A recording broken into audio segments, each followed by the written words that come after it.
There are parts of that autumn I still think about, but one night at that lake house keeps resurfacing, like no matter how much I try to let it go, it waits for me in the quiet. I've never really talked about it, not like this. Maybe because even now I don't have all the answers. I just know that something changed, and I haven't seen the world the same way since. I remember pulling up to that lake house, and the first thing that hit me was how still everything felt. It was that early autumn kind of still, where the air's just crisp enough to bite at your skin, and the world feels like it's slowing down for the season. Josie's family always had money, but this house was on another level. Glass walls that reflected the water like a mirror, clean lines, everything so polished it barely felt lived in. I remember thinking it looked like something out of a magazine, the kind of place where bad things didn't happen because bad things didn't belong there. I let that feeling wrap around me, like I could leave everything else behind the minute we stepped inside. The quiet was so complete, I think I convinced myself it meant we were safe. I didn't question how empty it felt, or how the wind seemed to press up against the windows like it was trying to get in. I just took a deep breath, felt the tension leave my shoulders, and decided this was the break I needed. Maybe that was my first mistake, letting my guard down before anything even happened. The lake was glassy that afternoon, almost too perfect, and the trees along the shore looked like they were holding their breath. I should have noticed how the quiet wasn't comforting. Not really, it was the kind of quiet that listens. But I didn't want to think about that then. I wanted to believe this was our place, that nothing could touch us here. Now, when I look back, I wonder if I was already ignoring the signs. Maybe the house was warning us, and we were too caught up in the idea of escape to see it. That first night felt almost weightless at first. Like for once, everything in my head had gone quiet. We sat on the edge of the lake, the four of us, with our shoes kicked off and the cold sand sticking to our skin. The water was dark but smooth, and the stars felt closer out there, like we'd left the rest of the world behind. The air smelled like pine and smoke from the fire pit Josie's family kept near the dock. I remember thinking, this is it. This is what I needed. And then we saw the lights, just small at first, little flickers along the shoreline, way down where the trees thickened. At first I didn't think much of it. Maybe campers, maybe someone else with a cabin farther along the lake. But the way they moved, the way they kept getting closer without hurrying, it pulled me out of that calm like a snap. I felt my heart pick up, felt that familiar tightness in my chest that I'd learned to ignore in moments like this. I told myself it was nothing, just people, just lights, just a night like any other. But I couldn't stop watching. The lights swayed as they moved, slow and steady, like whoever held them wasn't in a rush or didn't need to be. And somewhere deep down, I knew I should have said something, done something, but I didn't.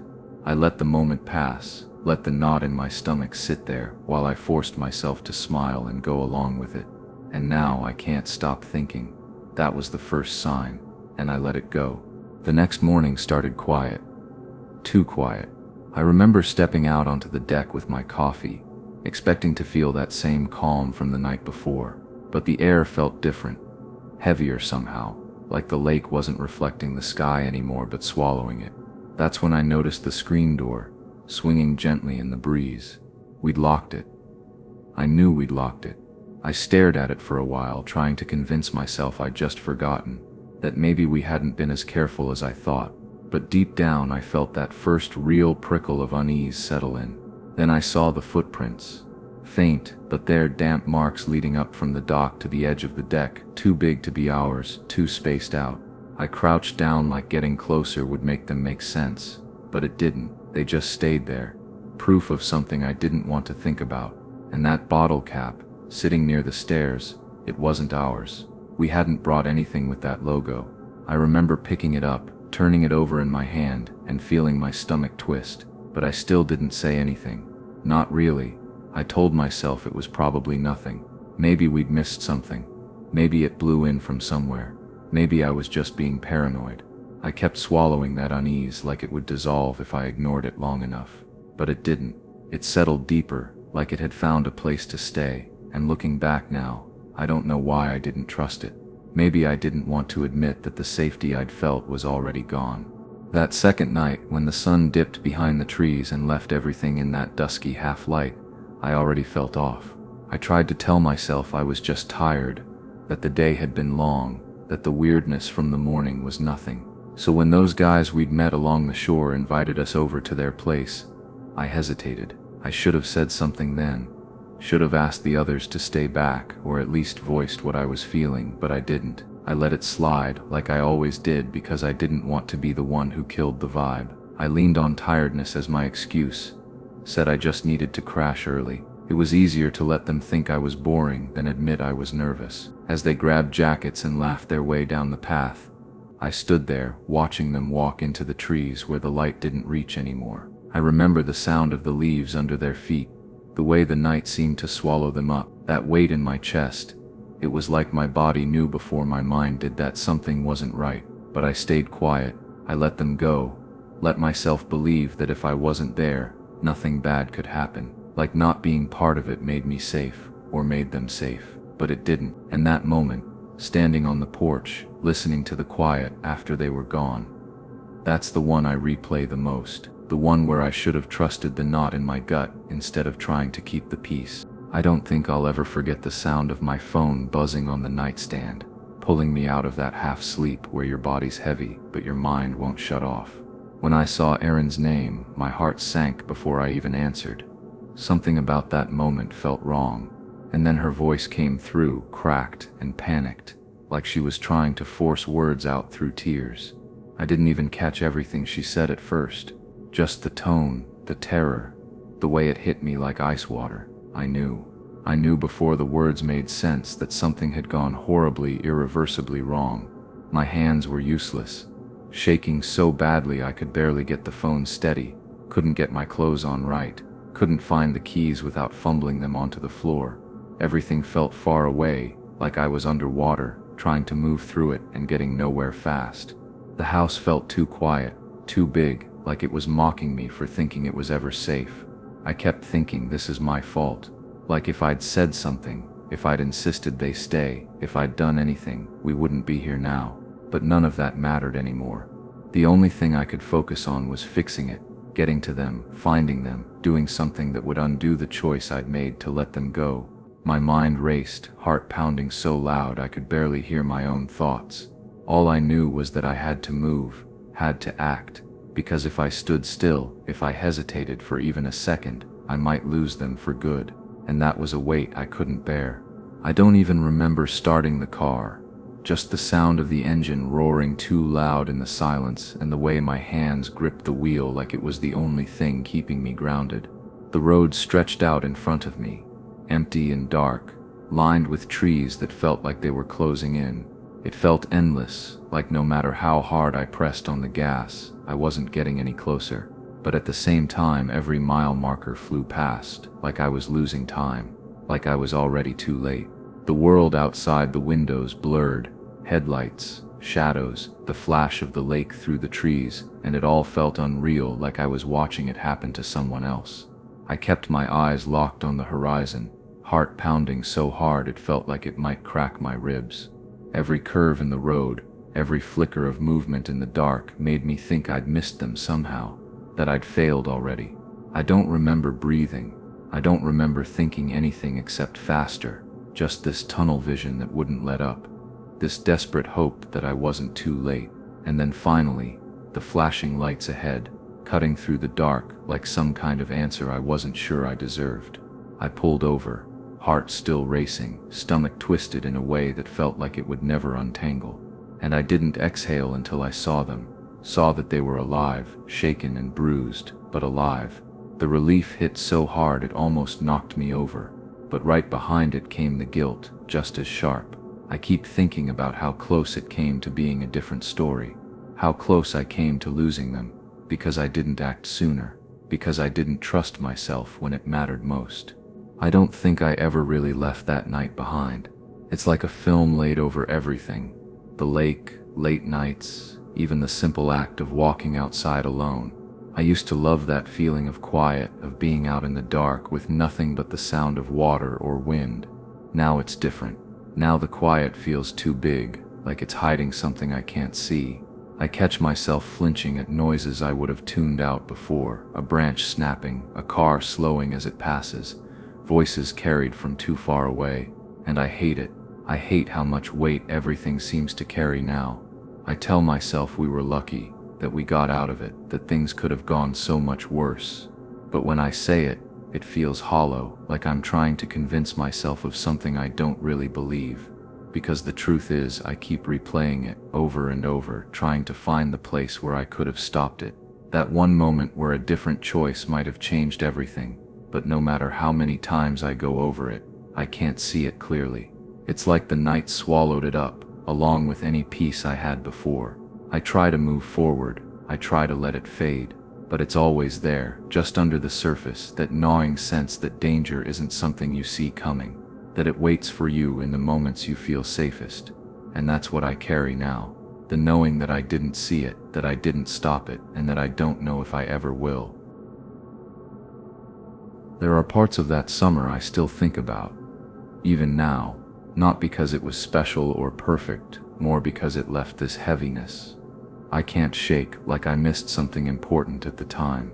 I've tried to convince myself it was nothing, just a bad trip or my imagination, but that doesn't really hold up anymore.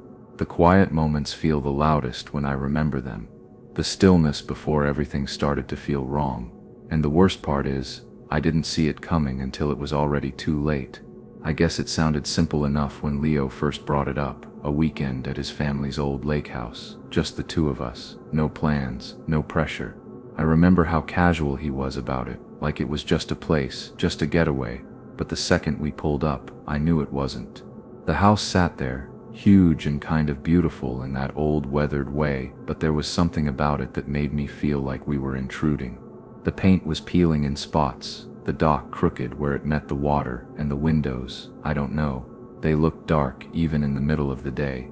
I told myself it was just age, just my imagination, but the quiet around that house wasn't the peaceful kind. It was thick. Inside wasn't much different. You could smell the wood, the lake, that faint dampness that clings to places left alone too long.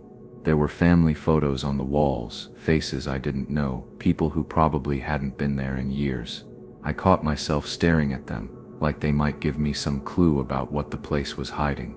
The air felt still in a way that made me want to whisper, like I might disturb something if I spoke too loud. Leo didn't seem to notice. He was already unpacking, opening windows to let the breeze in.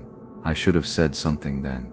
I should have asked why no one else came here anymore, or why it felt like the house was waiting for something. But I didn't. I just told myself to let it go, and maybe that was my first mistake. I think about that night more than I should. It started like the kind of evening you hope for in a place like that. A warm breeze coming off the lake, the sound of water lapping against the dock, the glow of a bonfire we hadn't planned on finding. There were maybe 6 or 7 people gathered around it, all of them a little older than us, or maybe they just seemed that way in the dark. Leo didn't hesitate. He walked right up like we'd been invited. I followed because it felt easier than questioning it. They handed us beers, asked where we were from, laughed at things I barely remember saying. For a little while, I let myself believe we fit there. Strangers at someone else's fire, faces lit up in orange and gold. But the longer I stayed, the more I noticed the way their eyes didn't quite match their smiles, like they were humoring us, or sizing us up, or maybe both. I tried not to let it get to me. I told myself it was nothing, just the way people look when they're half drunk and half bored. When they offered their numbers, it felt polite more than friendly, like they were going through the motions. I put the digits into my phone anyway, pretending it meant something. Leo didn't seem to notice anything off. He was in his element, easy, carefree. I wanted to be like that. I wanted it to feel normal. But even walking back to the house that night, with the fire fading behind us, I felt this weight settle in my chest, like we'd stepped into something we didn't understand, like we were being watched and didn't even know it. The morning after, the dock and the fire felt like a dream. I couldn't piece together right. Leo was the first to bring it up, half joking, saying we should hit them up, see if they were around that night. I remember pulling out my phone, scrolling to those names, feeling this weird flicker of excitement, mixed with doubt. I tried calling. The line didn't even ring, just that dead silence, like no one had ever been on the other end at all. Leo tried too, and it was the same. Voicemails that didn't exist. Numbers that went nowhere. At first I tried to brush it off. I said maybe we'd typed them in wrong, or maybe they'd given us fakes just to be polite. But the more I thought about it, the more it started to get under my skin. It wasn't just the numbers. It was the way the whole night felt suddenly hollow. Like we'd been part of something but didn't know the rules. Or like we'd been let in on a joke that we didn't get. I hated how easily I'd trusted it all. Hated how quick I'd been to believe in the friendliness of strangers. Leo didn't seem bothered. He laughed it off, said it didn't matter. We'd find something else to do. But I couldn't shake this feeling like we'd been played somehow. Or worse, like it hadn't been about us at all. That whole night kept replaying in my head. The firelight, the faces, the smiles that didn't quite reach their eyes. And for the first time, I wondered if we should have just stayed at the house. If maybe we'd already invited something in without knowing it. It started so suddenly that I didn't even realize I was awake. That sound, it wasn't just loud. It felt like it was inside me somehow, splitting my head open, rattling my ribs. For a second, I couldn't remember where I was. I stared into the dark, heart pounding so hard it felt like it was trying to claw its way out of my chest. And then it hit me. Something was wrong, really wrong, and I had to move. I don't even remember getting out of bed. My legs felt like they didn't belong to me, like I was wading through water. I stumbled through the room, hands out, trying to find a light, trying to figure out where the noise was coming from. But the dark felt thick, like it was pressing in on me, swallowing up any sense of direction.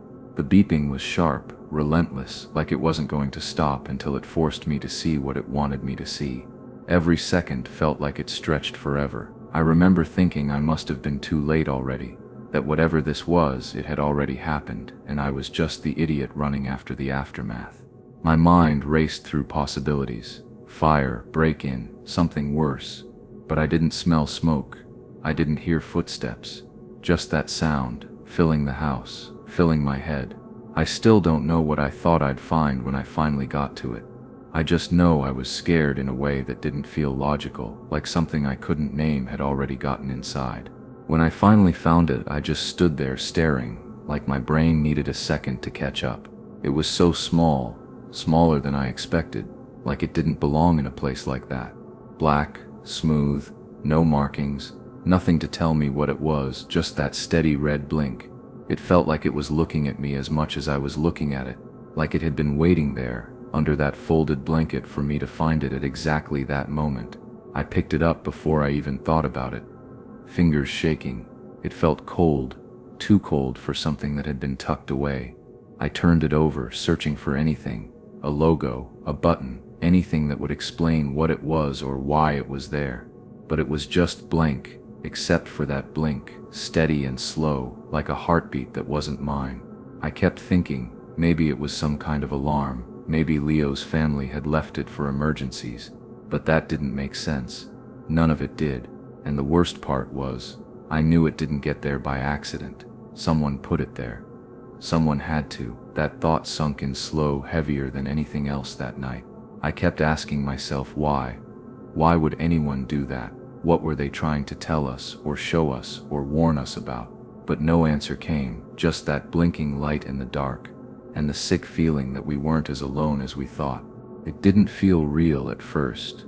When the cops led us back upstairs, I expected them to say they hadn't found anything, maybe a loose screen or a door we'd forgotten to lock. Something small, but instead it was like stepping into a room I didn't recognize. The windows were cracked open, wide, cold air spilling in, the curtains shifting like they were trying to tell us something. The beds were torn apart, drawers dumped, our stuff flung across the floor like it didn't matter. Like we didn't matter. I just stood there, heart pounding in my ears, trying to understand how it had happened without us knowing. How had we missed the sounds of it? The weight of someone moving through the house, tearing through our space. I kept thinking about that beeping, how it had felt like the start of something, but maybe it wasn't the start at all. Maybe it was already too late by the time we heard it. I felt stupid, exposed, like we'd been playing house in a place that never wanted us safe, that never was safe. Leo tried to ask questions, tried to get answers, but I barely heard what anyone was saying. My mind kept going back over it, looking for cracks in the night that I hadn't noticed before. The shadows that felt too still, the way the silence after the alarm had seemed heavier, not lighter. I wanted to believe we'd caught it in time, but deep down, I knew we hadn't. Whatever had been there had already finished what it came to do. After the cops left, we did what we could. We locked every window, double-checked every door, even shoved a chair under the knob of the room we crashed in. But none of it mattered. The house didn't feel like ours anymore. It didn't even feel like a house. It felt like a hollow place we were stuck inside, like no matter how tightly we sealed it, something had already slipped through the cracks. I kept telling myself it was fine now, that we'd done everything we could, but I didn't believe it, not really. Every sound made me jump. The creak of the floorboards, the groan of the wind against the siding, the soft scrape of a tree branch on the glass. It all felt pointed, like it meant something, like it was waiting for me to notice. I lay there staring at the ceiling, too scared to close my eyes but too tired to stay sharp. And every time I almost drifted off, there'd be another noise, and my heart would be right back in my throat. I kept thinking, what if we weren't the only ones waiting out the night? Morning couldn't come fast enough, but when it did, it didn't feel like a relief. The sunlight didn't chase the dread out of the corners. It just made everything that much clearer. How powerless we'd been, how much we'd pretended we had control. I don't think I've really slept right since. And sometimes, when it's quiet and I'm alone with my thoughts, I still wonder if whatever was there that night stayed behind, or if it followed us out. There are parts of that spring I don't think about much anymore, or at least I try not to. But this one night, it keeps resurfacing. Like a memory I never invited back. I thought I was doing a favor just helping out. No big deal. And maybe that's why I didn't notice all the little things at first. Looking back, I don't know. Maybe I didn't want to see them. I thought it'd feel like freedom, pulling up to the house at Silver Pine Lake with no one else around. No cousins laughing on the porch. No voices drifting up from the dock. No clatter of dishes from the kitchen. Just me.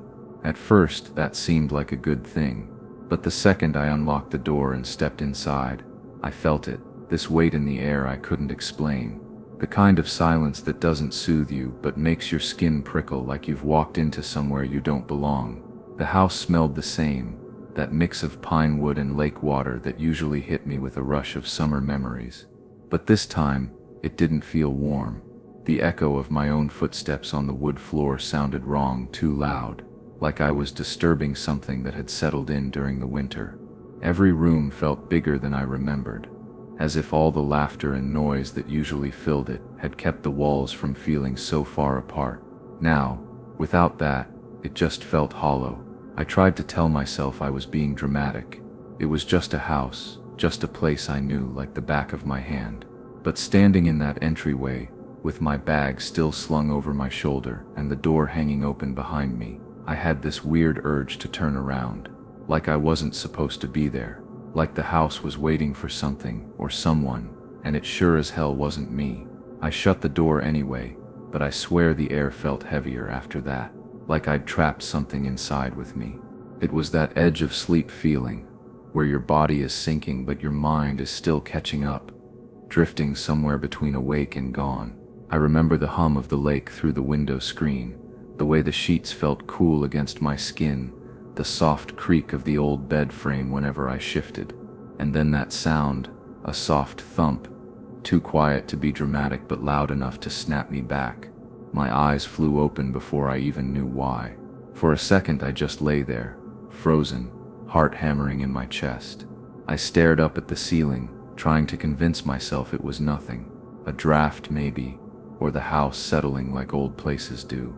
But the thing is, I knew that sound. It wasn't the kind the house makes on its own. It came from the closet at the far end of the room, the one I'd barely looked at when I came in. I remember how the shadows seemed deeper over there, how my eyes kept sliding away from it like I didn't really want to see. I kept waiting for it again, some second noise to prove I wasn't just imagining things. But the room stayed silent, too silent. The kind of silence that presses on your ears and makes your pulse feel deafening. I hated that. How fast my mind had gone to fear, how quickly that quiet thump had flipped the night from boring to unbearable. And the worst part was, I couldn't shake the thought that maybe I wasn't as alone as I'd let myself believe. I don't even remember when I first noticed the glass, maybe right after I dropped my bag in the guest room, or maybe when I went to grab some water for myself. It was just sitting there on the counter, near the sink, with a little pool of condensation beneath it. Water still in it, like someone had poured it not too long ago. And for a second I stood there staring at it, trying to remember if maybe I'd grabbed it without thinking, but I hadn't. I knew I hadn't. Same with the window. The laundry room at the back of the house has one of those crank-out windows, the kind that never quite shuts right in the summer. I was sure I'd closed it earlier when I'd done that nervous walkthrough, checking locks, flipping light switches, pretending like I knew what I was doing. But now it was cracked open, just enough that the breeze off the lake could slip through and make the curtains stir. I stood there longer than I should have, staring at it like it might explain itself if I gave it time. I tried to laugh it off, told myself maybe I was being jumpy, maybe I'd missed it in my rush to settle in. But that felt like a lie even as I thought it, because those little details, the glass, the window, they didn't belong to my night. They belonged to someone else's, and admitting that meant admitting something I really didn't want to, that maybe I wasn't alone. It's strange how your body seems to know before your brain does. That second sound, closer this time, heavier somehow, hit me like a jolt, but I didn't sit up, didn't call out, I just froze. My heart was pounding so hard it felt like it was echoing through the whole room, but I couldn't seem to make myself move. I stared into the dark corner where the closet was, and even before I saw him, I think I knew. I think a part of me had been waiting for this without realizing it. He stepped out so quietly, like he wasn't in any hurry at all. Thin, hollow-looking, his shape almost blending with the shadows at first. I remember thinking how still he was, how the room seemed to shrink with him in it. He didn't look at me, or maybe he did. I couldn't tell, but he stood there like he was deciding something, like he'd been waiting for this exact moment, for me to wake up and see him, and I couldn't do anything. I felt pinned, like my own fear had me trapped more than he did. Time stopped making sense. I couldn't tell if it had been seconds or hours, but everything felt slow, stretched thin. My breath felt pointless, like it didn't belong to me anymore. I kept waiting for him to do something, anything, but he just stood there, and that might have been worse. In that moment, I don't think I've ever felt smaller, just a person caught in the dark, at the mercy of something I couldn't begin to understand. I remember lying there, every muscle locked, just waiting for the sound that would mean it was over. The front door creaking open, footsteps fading down the porch steps, maybe even the slam of a screen door, anything that made sense. But that's not what I heard. Instead, the boards near the stairs let out a soft groan, and the footsteps started climbing, slow, deliberate, like he wasn't afraid of being caught, like he had all the time in the world. Each step seemed to stretch out, the sound of it filling the house in a way that made my skin crawl. The third floor, I kept thinking about that, how it was just empty rooms up there. No way out, except back down past me. Why would anyone go up there? What was the point? The whole thing felt backward, like he wasn't trying to escape at all, like he had no plan. Or worse, like I wasn't the part of this he cared about, and I hated how helpless I felt, lying there trying to piece together what it meant. My mind kept racing in circles. Should I move? Should I run? Should I lock the door? But my body wouldn't listen. The sound of those slow steps climbing higher and higher felt louder than my own breath, louder than my heart. It was the kind of fear that doesn't let you think straight, just leaves you waiting, bracing for what you can't see. When the flashing lights finally filled the windows, I felt this wave of relief so strong it almost knocked the breath out of me. The deputies came in calm, like it was just another call, another cabin, another overreacting guest. But I didn't care. I was sure they'd see what I'd seen, hear what I'd heard. I kept waiting for the shout that they'd found him, or the thump of boots on the stairs as they hauled him out. I kept thinking, this is where it all makes sense. This is where I stop feeling crazy. But that moment didn't come. They moved through the place like they were touring it, not searching it, opening doors like they expected to find nothing behind them, shining their flashlights into corners I knew had already swallowed him whole. I stood there watching, feeling my confidence drain with every quiet report that the room was clear. It was like the house had decided to cover its tracks, to hide him just well enough to make me doubt myself. And I did. Just for a second, I felt it. That flicker of maybe I imagined it. Maybe I overreacted. I hated that feeling. Hated how fast it settled over me. How easy it was to start questioning what I knew in my gut had happened. I'd been so sure, so certain that the night had gone sideways, but the house, or the quiet, or something made me feel like I'd made it all up. And standing there in that hollow, still air, I realized that was maybe the scariest part. That I wasn't sure what was real anymore. It happened so fast, and at the same time it felt like everything slowed down.